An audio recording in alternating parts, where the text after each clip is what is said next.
the call to the member for Spence. Thank you, Mr Speaker. My question is to the Minister for Industry and Science.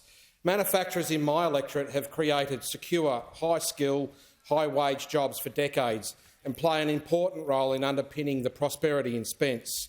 What is the government doing to support manufacturing businesses in my electorate, and what obstacles is it facing? Order. I give the call to the Minister for Industry and Science. Thanks, Speaker. Thank you, Speaker.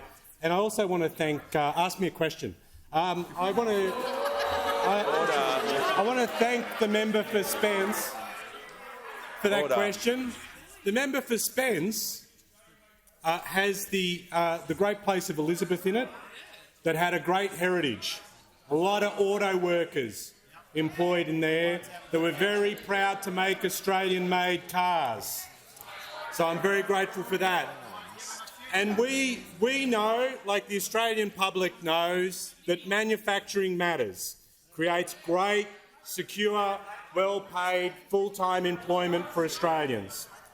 And as much as it's an economic imperative for this country to manufacture more, as we learnt in the pandemic, it's also important from a geopolitical point of view because we've had so much of our production dependent on just one country,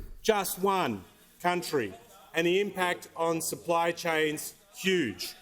So we need, particularly in the key priority areas of the National Reconstruction Fund, to revitalise manufacturing, and this has been a big part of what we are trying to do across a range of areas to make sure that we change what we were left with by those opposite. We are the lowest producers of manufactured goods we consume in the OECD.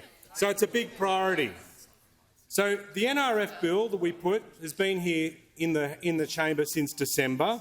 We've offered in-depth briefings to the coalition on that. Yet the opposition, they can't help but other than to oppose. It's always about opposition.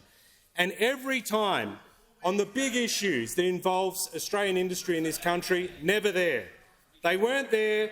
We had a Liberal Defence Minister who said you wouldn't trust Australian shipbuilders to build a canoe. Liberal Minister.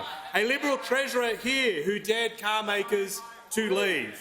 Those opposite tried to stop the national broadband network and then had to crawl back to do the right thing.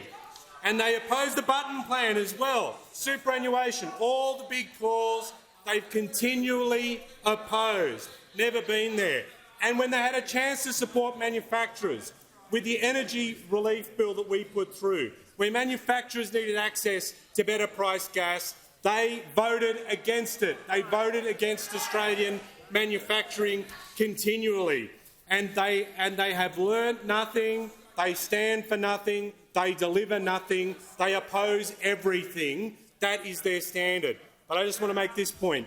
You cannot be a party of the working class and pull the rug out from underneath the working class in the way your government did with manufacturing in this country. An absolutely shameful chapter.